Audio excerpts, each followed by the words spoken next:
Allez, feu. Bienvenue sur le Processus Talk, nouvel épisode. Aujourd'hui, on est avec les oiseaux qui chantent, c'est le printemps, c'est magnifique. Oiseaux, pissenlit, t-shirt, soleil, chant. Bon, en vrai, Le processus talk. le contraste avec l'épisode où on était sous la neige, là, vraiment. Ah ouais, c'est pas pareil. Hein. Et bientôt, on va se taper les 40 degrés sous le soleil. Ça va être fun, hein. Ouais, bah moins pour vous, pour la caméra, pour les micros et tout, mais bon. Ouais, je sais pas comment on fera, mais on trouvera une solution. C'est ça, le Processus De la Talk. contrainte. Mais l'évolution, c'est ça? J'ai envie de te frapper. De la contrainte naît l'innovation. Ouais, mais c'est pareil. L'évolution, l'adaptation, l'innovation, Voilà. Enfin bon, sujet du jour, Nathan. la contraction. Sujet du jour. Donc, Jenny et moi-même sommes de fervents défendeurs du travail de la mobilité. Et si tu es athlète, ben, c'est essentiel si tu veux être performant. Si tu veux... Hop, juste avant ça. Est-ce que tu as des places de coaching? Bien sûr que j'ai des places de coaching. Bah, à l'heure où on tourne ce podcast, j'ai une place qui s'est libérée.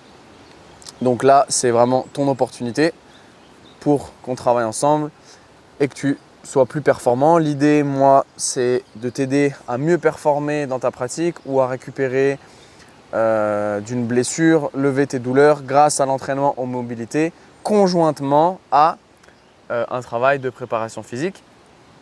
Tu as vu, j'arrive déjà, Le sujet du podcast. à teaser le podcast. Mon programme genou sort le 29 avril, donc soyez prêts, ok? Ça arrive bientôt, j'en ai marre de voir des athlètes qui se plaignent de leurs genoux douloureux ou de leurs genoux trop raides et qui du coup ne performent pas dans leur sport. Donc c'est là-dessus. Le 29 avril, t'as dit? Ouais, 29 avril, c'est ce sur quoi je travaille. Si je peux m'exprimer à ce sujet, tu m'appelles quand même pas mal de fois pour qu'on collabore, pour avoir mon avis ou juste même qu'on échange, parce que l'échange nous fait grandir l'un et l'autre par rapport à ce programme sur le genou. Et tout ce que je peux vous dire, moi, de mon point de vue, bon déjà, vous vous en doutez, je ne vais pas dire que c'est de la merde, mais c'est un programme qui va changer de ce que tu as l'habitude de voir. C'est-à-dire que ce n'est pas un programme générique, c'est un programme générique, certes, mais que toi, tu vas pouvoir adapter en fonction de tes problématiques. Ah, c'est vrai que j'ai pas encore teasé ça, mais... Vu que Nathan a mis en place de la semi-personnalisation dans le programme. Donc, si tu cherches quelque chose, un programme que tu peux suivre, mais qui conviendra à tes besoins par rapport à tes genoux, je pense que tu es sur la bonne voie. Ton site, on peut le retrouver où? Je te remercie. Donc sur mon Podia, tu mets plusjamaisfaible.podia et tu trouveras. Et si jamais, le lien de mon site sera... De toute façon, je le mets tout le temps dans la bio des podcasts. Voilà, dans la bio du podcast ou alors sur mon Instagram, tu trouveras aussi tous les liens. Ok, parfait. Toi, t'en es où? Moi, comme le podcast précédent, toujours une seule place de coaching, surtout sur de la programmation, de la planification en sport d'endurance. La saison arrive à grands pas, c'est le moment de se préparer. Qu'est-ce que je voulais dire? Une deuxième place devrait se libérer d'ici peu parce que j'arrive en fin de contrat avec un athlète qui fait le semi-marathon. Donc voilà. Non, qui fait le marathon même, qui fait le marathon au complet cette année. Semi-marathon, c'était l'année dernière. Cette année, marathon complet. Donc deux places, une place libre, une place qui se libère d'ici peu. Contacte-nous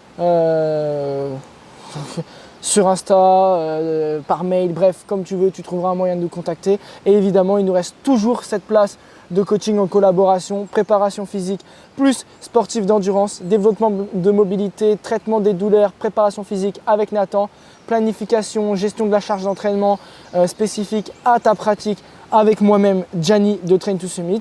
Et puis, tu sais ce qu'il te reste à faire, contacte-nous. On y va? On y va. Donc, c'est bien, on a déjà bien parlé de mobilité dans ce petit instant promo. Et l'idée, c'est de dire que oui, tu dois faire la mobilité, pour autant, tu ne dois pas jeter tout ce que tu fais autour. Et pourtant, quand tu commences la mobilité, c'est ce que tu as envie de faire, quasiment. Tu te dis, mais je vois pas comment je pourrais développer ma mobilité si j'arrête pas ça. Ouais, je suis pas sûr que ce soit le raisonnement des gens. Hein. Peut-être. Peut-être pas des gens, mais... Enfin, je pense que les gens se trompent pas mal déjà dans ce qu'est la mobilité. Ils pensent que quand on va leur vendre de la mobilité, ça va être de l'automassage avec des rouleaux et du stretching passif. Or, c'est beaucoup plus poussé et complexe que ça. Et tu sais, vu que tu suis les podcasts d'ailleurs.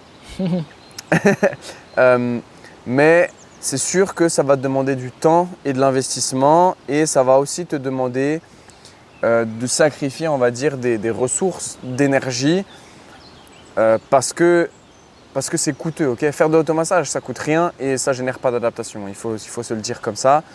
Tu vas peut-être gagner en amplitude 10 minutes après, mais 30 minutes après, il n'y aura plus rien. Tu vois, ce sera retourné à son état normal. Parce que l'automassage, a priori, ne crée pas de changements qui vont durer dans le temps. Mais du coup, juste j'ai une question qui me vient en tête, qu'on pourrait juste élaborer vite fait. Si tu fais de l'automassage et que derrière tu fais du stretching, vu que tu as des gains qui ne perdurent pas dans le temps avec l'automassage, genre qui sont dans les 10 minutes qui suivent, tu as quand même des gains au niveau d'une amplitude. Oui, donc tu voudrais dire qu'on pourrait gagner du temps et aller travailler directement s'étirer plus loin. Ouais, tu peux stretcher plus loin les tissus. Oui, ou alors simplement tu fais que l'étirement et tu le fais un peu plus long et au final, toutes les adaptations que tu as créées, en fait tu vas avoir les mêmes adaptations en t'étirant que en faisant de l'automassage. Tu vois ce que je veux dire? Ok, donc pour toi, zéro automassage. Dans cet objectif-là, non. Okay. Dans un objectif de relaxation, après une journée, après un gros entraînement et tout, pourquoi pas, hein, si ça te fait du bien, mais non. Okay. Dire que tu fais 5 minutes d'automassage et qu'après tu étires pour aller t'étirer plus loin, bah juste étire-toi 1 minute de plus et en fait tu auras le même résultat. Ok. Petite parenthèse sur l'étirement, passe du temps, minimum 2 minutes. Minimum 2 minutes et si tu peux 3, c'est mieux. Va chercher plus. Tout ce que j'ai à te dire, c'est va chercher plus. En fait, c'est comme l'endurance fondamentale. Fais 30 secondes, 1 minute de plus, fais 10 minutes de plus en endurance fondamentale plutôt que d'augmenter l'intensité de ton étirement. Voilà, bref. Revenons-en à nos moutons. Donc l'étirement qui, on va dire, est la fondation de la mobilité, mais qui n'est pas suffisant. Et du coup, je disais que entraîner ta mobilité, ça va te coûter de l'énergie parce que ça te demande de la force. Okay, on va travailler sur des fonctions de ton articulation bien précises en fonction de tes besoins, après un bilan, un testing. Et on va appliquer de la force. Et simplement le fait d'appliquer de la force fait qu'on va cramer une partie de tes ressources. Okay, quand tu vas à la salle et que tu fais du soulevé de terre, et ton soulevé de terre te coûte. Et là, c'est la même chose parce que tu vas mettre de l'intensité pour travailler sur ton articulation. Donc forcément, c'est un peu d'énergie que tu as en moins qui va te permettre de pas moins bien, mais moins travailler derrière. Okay, et d'ailleurs, tu m'as fait part d'un retour de quelqu'un qui t'a contacté sur les réseaux, je crois. Pour ceux qui n'ont jamais pratiqué la mobilité, ça peut paraître faux ce qu'on dit là, que ça te puise, que c'est quand même de l'énergie et que c'est de la force.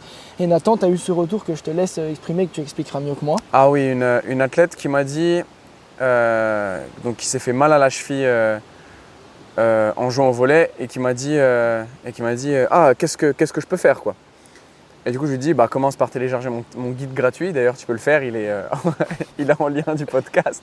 Okay, et donc, elle m'a avoué, je lui ai dit ça pendant peut-être plusieurs semaines, et puis elle m'a avoué, elle m'a dit Nathan, j'avais pas envie de faire tes exercices et tout parce que je pensais que en gros j'allais brasser de l'air, je vois pas comment ça pouvait faire quoi que ce soit tes exercices et au final elle était un peu désespérée, elle l'a fait et elle m'a dit en fait ça travaille de ouf et c'est bien parce que c'est pas moi qui le dis, tu vois.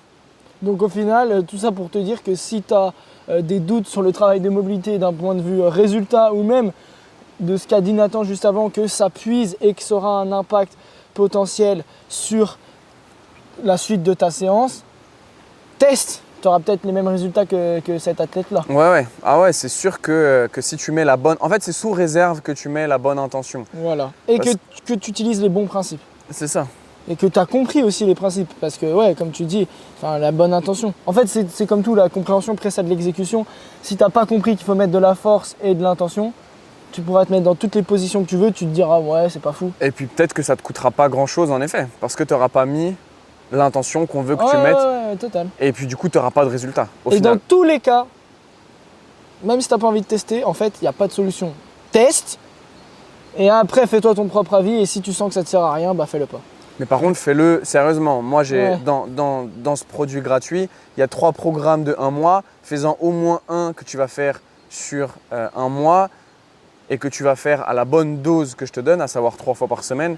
Et si tu n'as pas de résultat, ok, bah là, ton avis, je le prends en considération. Si tu me dis par contre que tu l'as fait qu'une fois, là, je vais te dire, bon, bah écoute, c'est pas suffisant, il faut que tu retournes taffer, quoi. Mais en tout cas, tu dois pas tout jeter pour travailler que la mobilité. Est-ce que toi, tu as un exemple qui te vient en tête ou je continue?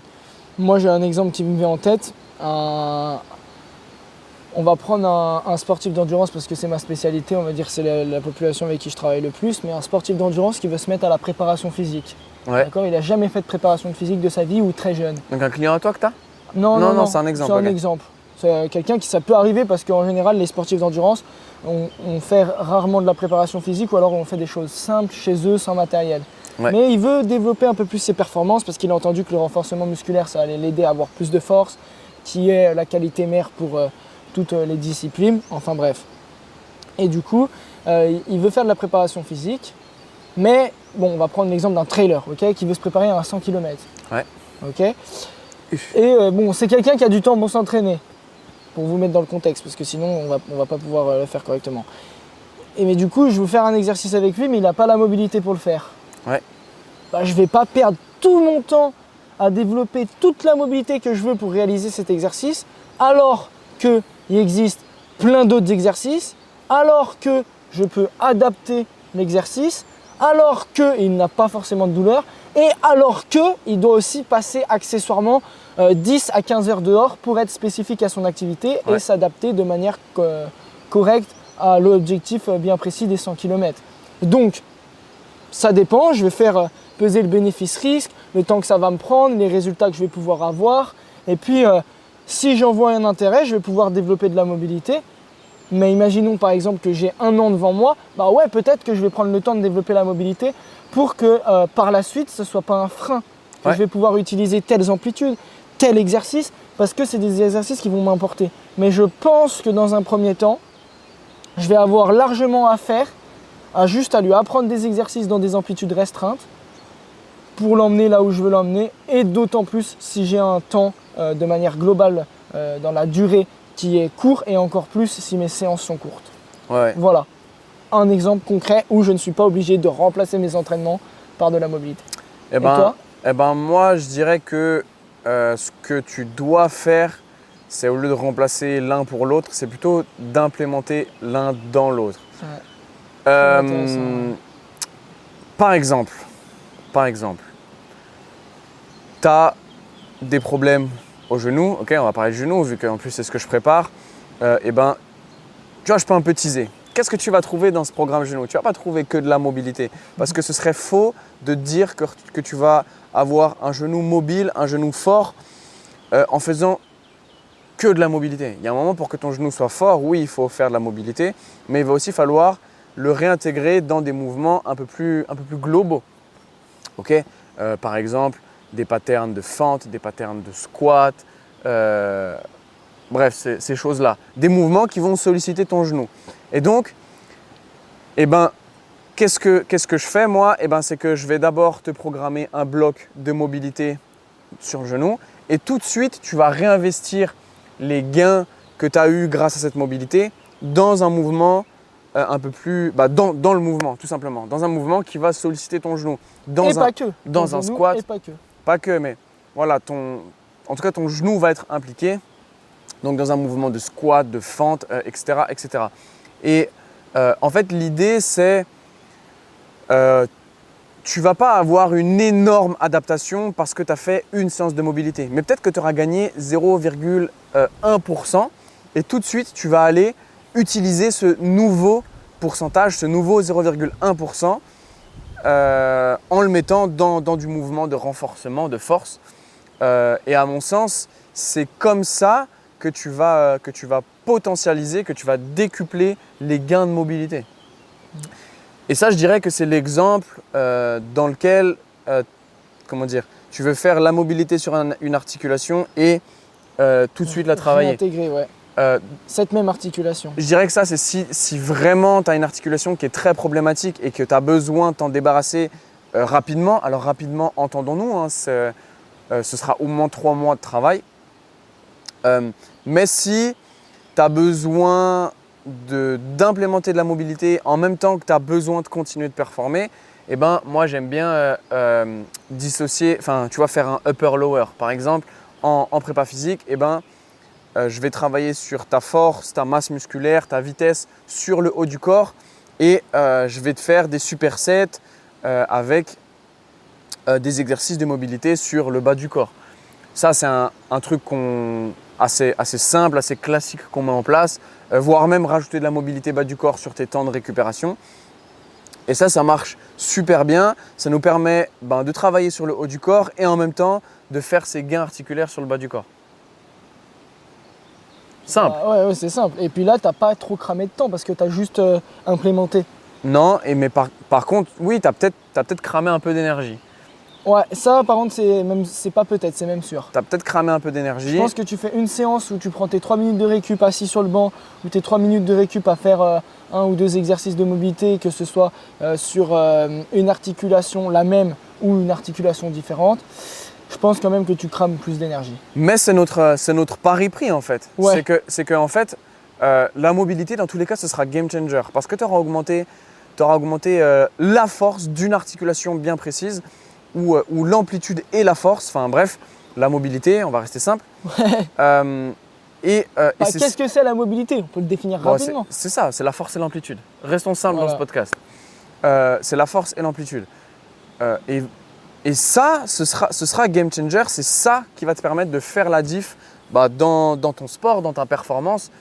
Et donc, c'est pour ça que, quelque part, on veut, c'est pas trop problématique que tu sacrifies un petit peu d'énergie. Moi, je ne sais pas comment tu fais tes séances, mais tu vois, si je devais les découper, donner un peu mon template, c'est qu'au début, j'ai toujours mon lift principal. Ouais. Moi, j'ai d'abord mon échauffement quand même. Qui prévient la blessure. Voilà, c'est ce que j'avais dit. Non, un échauffement qui optimise la performance.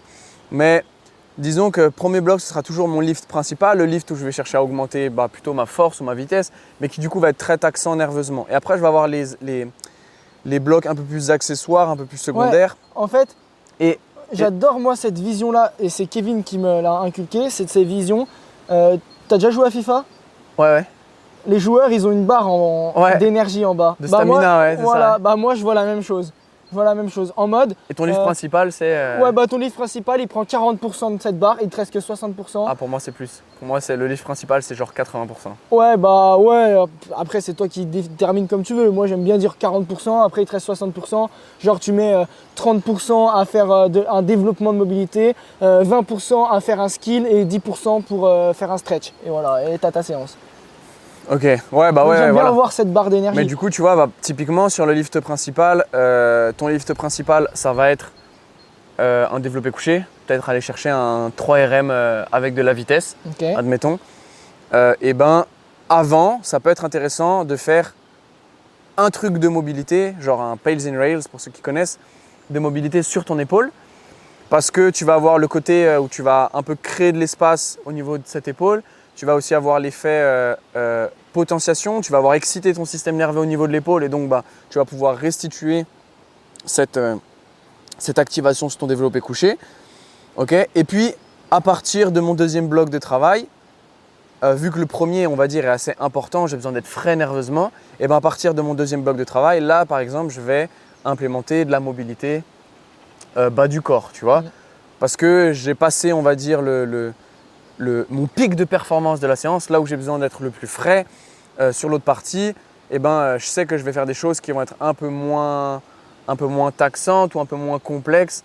Et donc, je peux me permettre de combiner avec de la mobilité. Ouais, ok. Ça, c'est une chose que je fais pas mal dans mes entraînements à moi et même dans les entraînements de mes clients. Ok.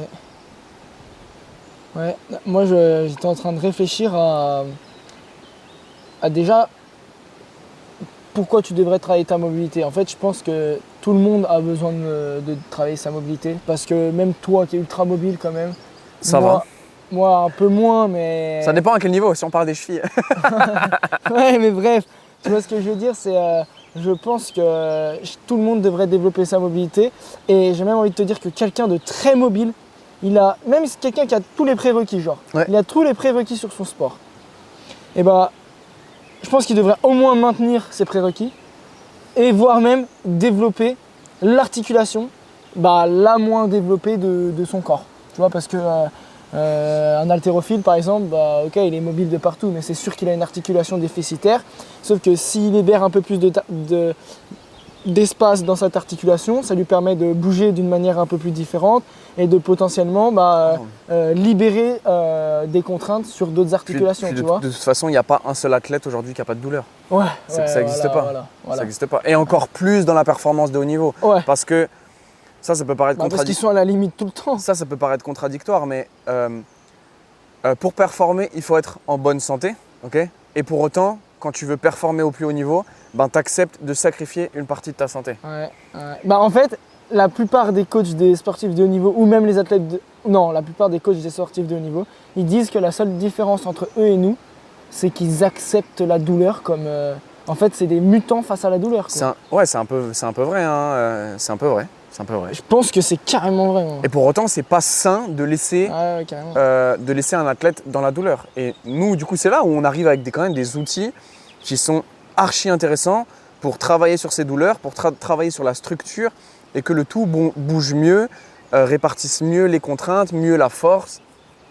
Parce que derrière, dans tous les cas, on optimise soit son confort, soit sa performance.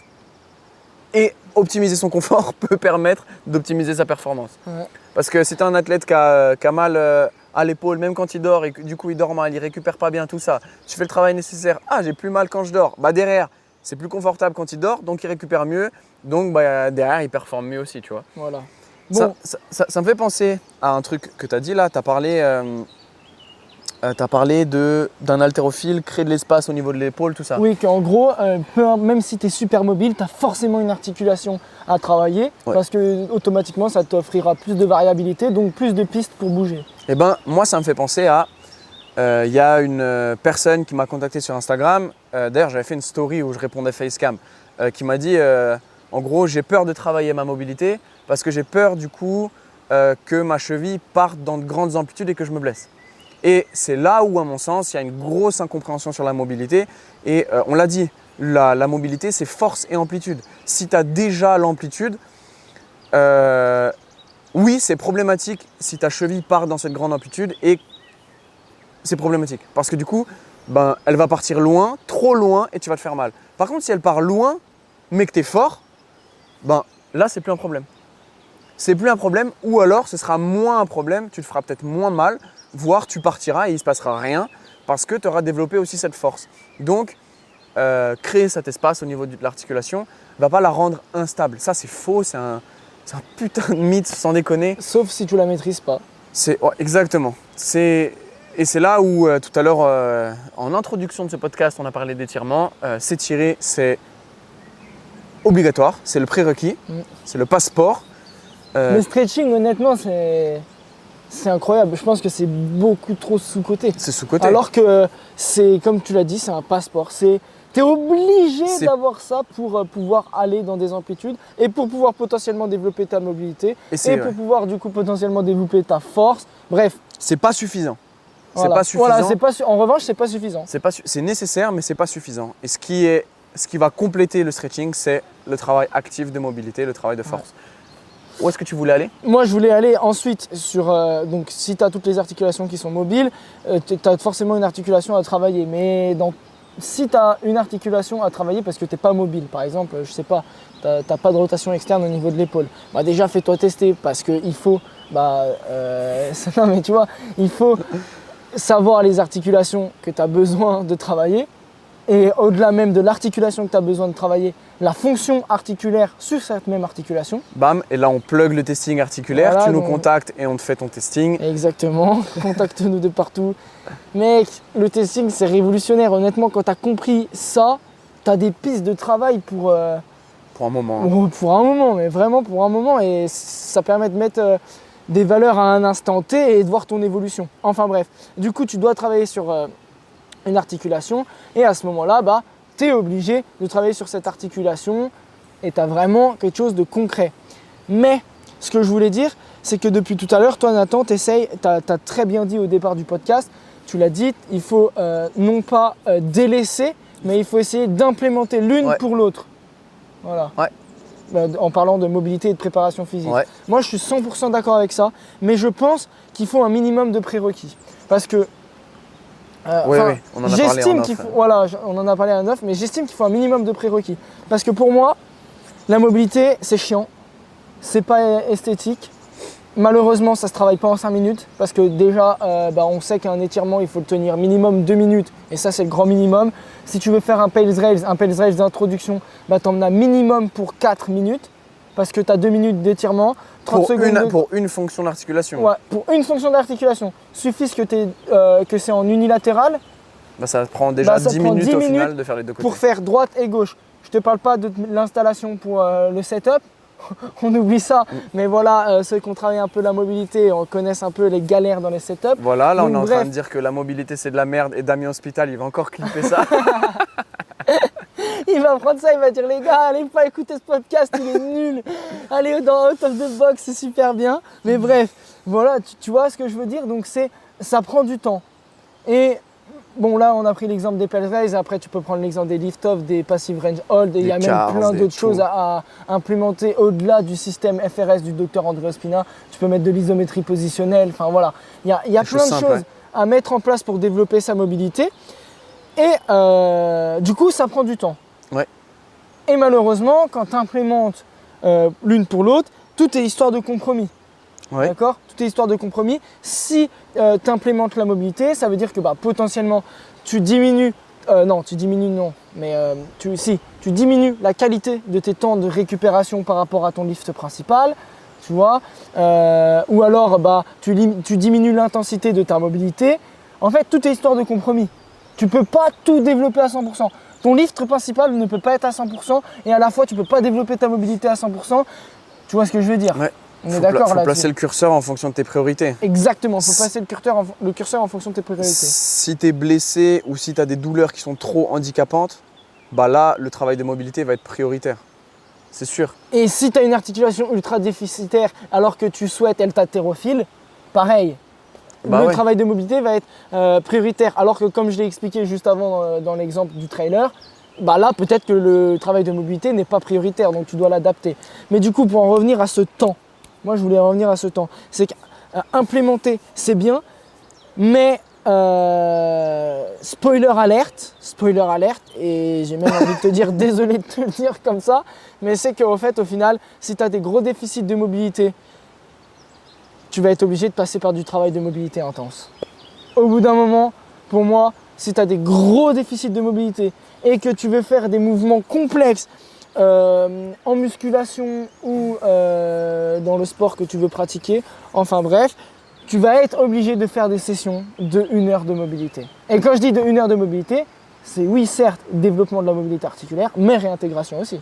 Ouais, voilà, c'est ça, c'est que tu n'arrêtes pas pour autant de faire le reste, mais tu vas le faire différemment et tu vas l'adapter. Tu vois, tu prends l'exemple d'un haltérophile. Prenons quelqu'un qui veut démarrer l'haltéro ou qui fait l'haltéro, mais qui s'est blessé à l'épaule ou qui ne peut pas mettre le bras au-dessus de la tête en tout cas.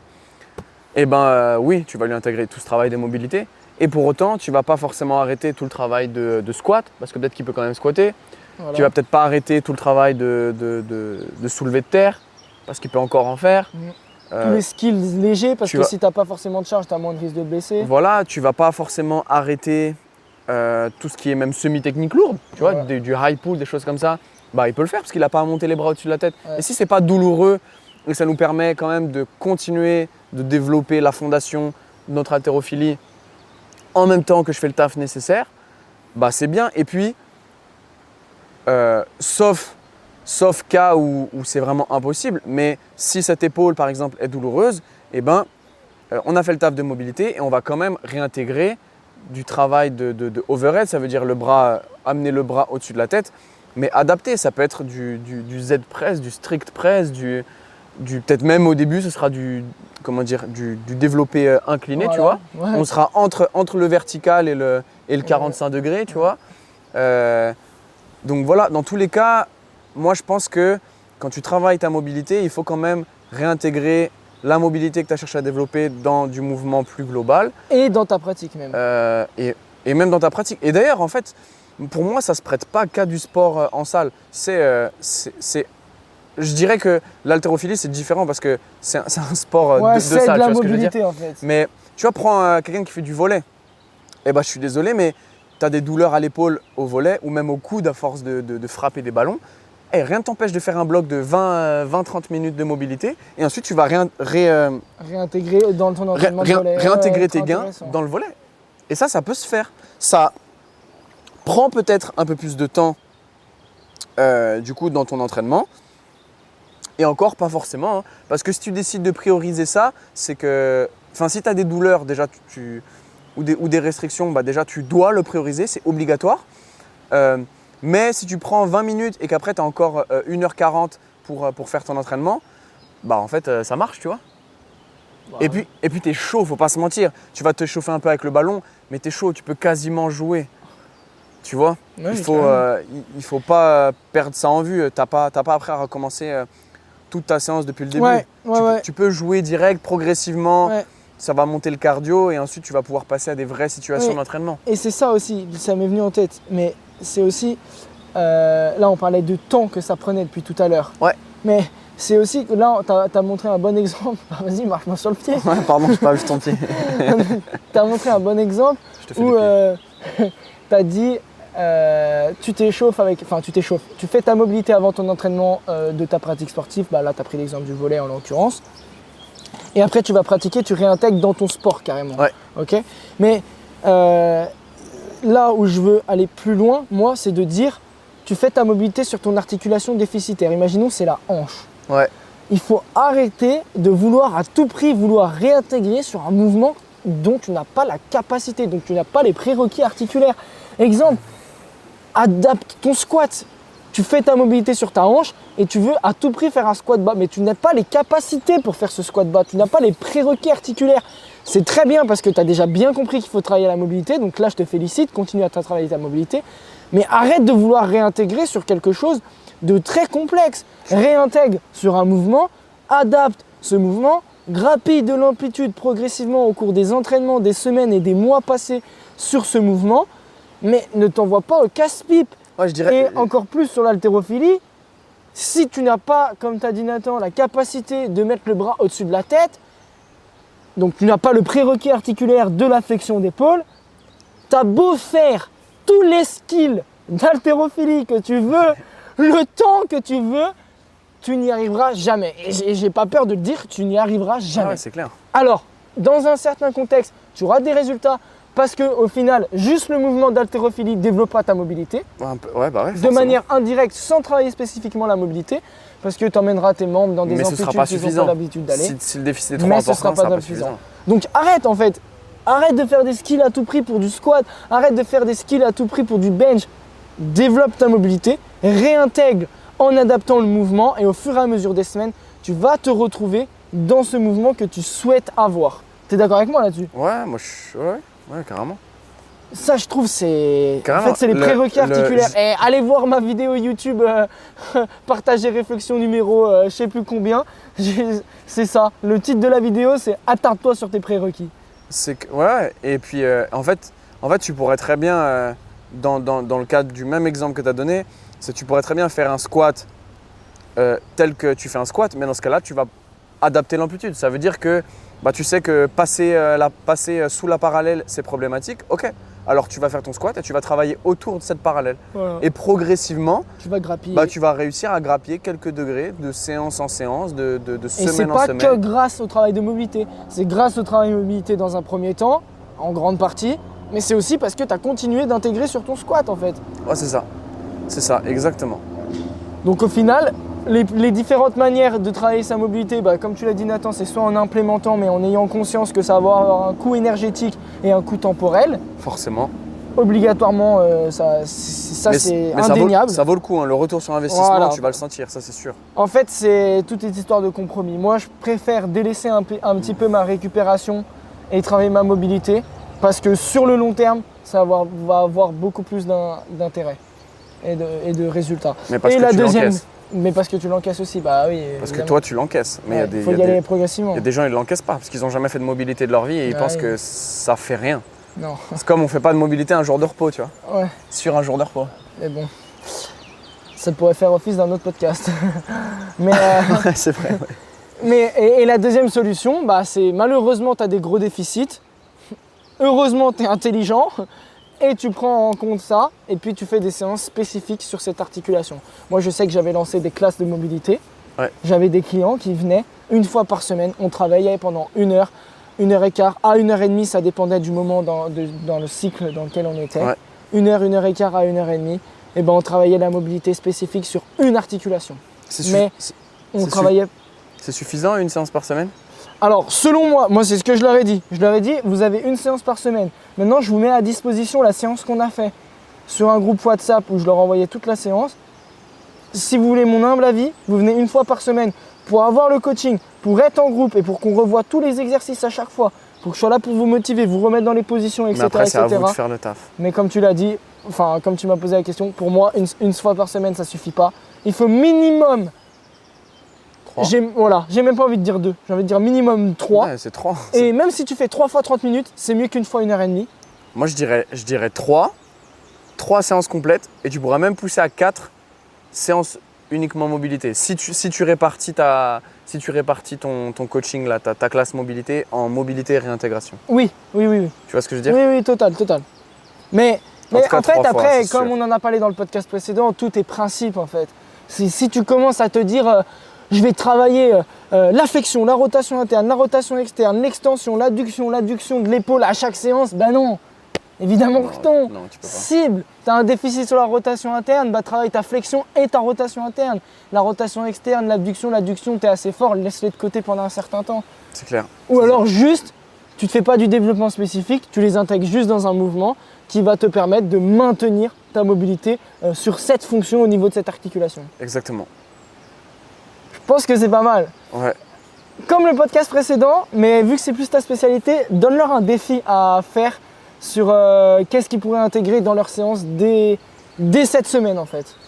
Genre, qu'est-ce que tu veux que les auditeurs, toi auditeur qui nous écoute là actuellement, tu m'entends?